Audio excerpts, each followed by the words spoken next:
Hey, hello you all.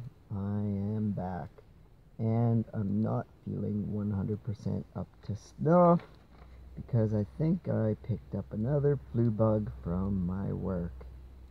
Yeah, so yeah, I'm I'm I'm feeling a little bit down and yeah, so is life.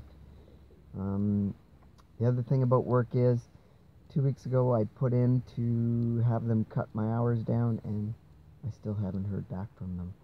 So who knows what's going on with that.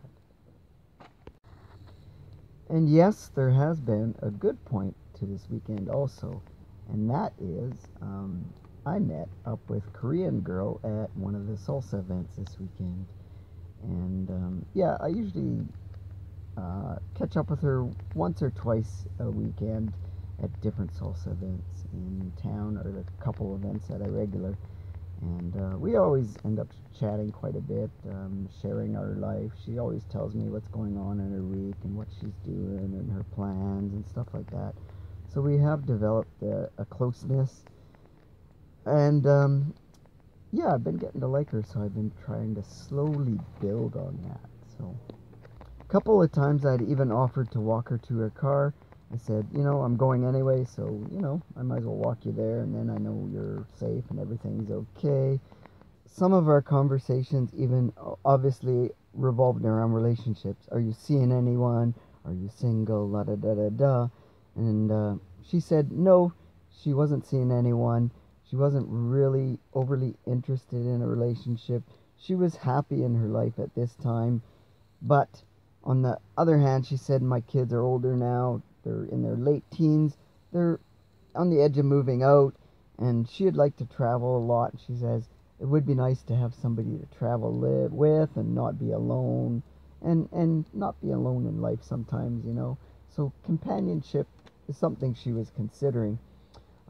She says in the conversations that it did it does take her a while to get to know people. She's slow to relationships. She's slow to friendships, and that she doesn't let a lot of people into her life.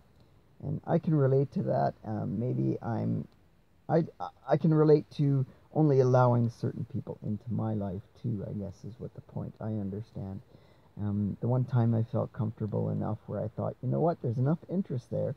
I'm going to ask her out for coffee. And I think I mentioned that in the last video. And I got shot down pretty quick. Within half a second, it was no. And a shake of the head. So that was too funny. Even though she had shot me down for coffee, I still sensed an interest in me, or that she liked me. And yeah, I could tell that during our flirty times because yeah, when she would touch me, yeah, it was a close touch, and she wouldn't. It would linger, just those types of things. So, and yeah, there was a few dances where we would get pretty close, and a couple of bachadas. She really pulled in tight around me and held me pretty tight. One in particular where yeah, she was just staring right into my eyes through the whole song, uh, and just yeah, intense look, and she just wouldn't look away. So that gave me the real clue that she did like me. So I thought the next time I see her, I gotta try and take another shot at this and see what happens.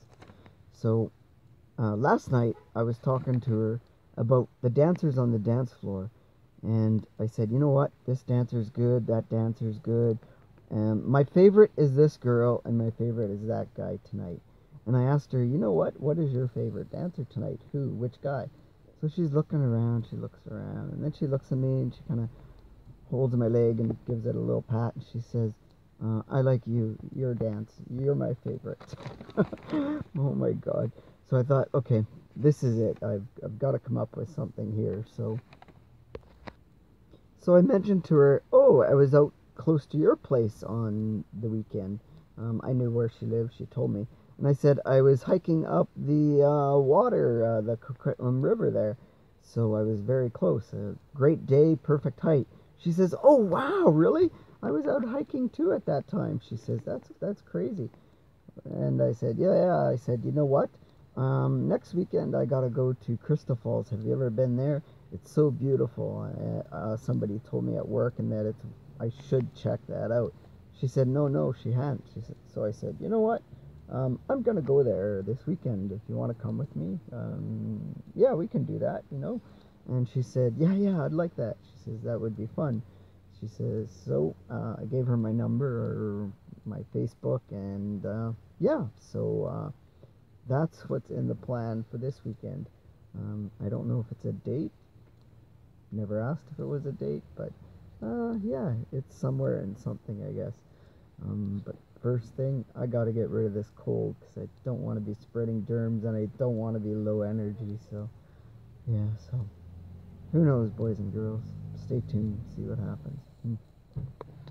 Okay, boys and girls, game number 7 of the Winnipeg Jets Nashville series, and whoa boy, really looking forward to this. Yeah, they have a big screen here, so we're gonna go check it out here. Not feeling too well still, so we'll see what happens. Where's the entrance? Gotta find the entrance. Yeah, okay, hold on, we'll be back. Okay, so I pulled into the restaurant here to grab a bite. Okay, so I pulled into the restaurant here to grab a bite to eat. Early morning, just got off work, tired. No food in the van and grocery stores ain't open yet. And I was hungry. And the security guard walks up when I pull up and get out of the van. And I go, oh great, I'm thinking he's gonna complain, no sleeping here in the parking lot. But no, that wasn't the case. He comes up and he says, yeah, I love the old Dodge van, he says. Very nice. He says, what is it, a 318? And which tranny? And which, yeah, he's asking a few questions. So that was kind of neat. That was one of the better conversations I have had with a security guard. And I think he's security for the hotel that's a part of this restaurant. So anyways, oh, the meal was actually horrible. I had eggs benedict. I've been craving that for a long time, and the hollandaise sauce tasted like it was made out of plastic. But well, you win some, you lose some, right? So okay, cheers. Bedtime. Tired. Big time tired. Yeah, 10 minutes left in the game. It's 3-1, and Jets are up. I think they're gonna win this series. I can't wait to get out of here and go home, get some sleep in before work, because this cold is killing me, doing me in. Oh my god. Okay, I'm trying to battle this cold, or flu bug or whatever, and I'm using my secret chicken noodle soup. And we're gonna spice it up a little bit. I'm gonna add a bit of onions to kill this little bastard cold, and a bit of cilantro. So, yeah, that's all I gotta say about that. Actually no, it's not all I gotta say about that. I went at least 10 years back in Winnipeg and Manitoba, not getting a cold at my previous job. Everybody else around me would get sick every winter. Minus 30 days, and I never got sick at all. And usually when I left work, I'd always rinse my hair with water and just my face and just douse myself to get rid of the dirt and the grind. And everybody's like, oh, you can't go outside with wet air, you're gonna get sick, Yeah, 10 years, I never got sick. And it was funny because everybody around me was sick and coughing, and they couldn't believe that I didn't catch this colds. And I come here, so far, up until I worked at this toxic workplace, I've never been sick, but once I worked at this freaking store that I'm working at now, in 4 months, I've been sick twice. Just a freaking toxic environment. So, yeah, that should be a sign that I don't belong there. But soon, very soon.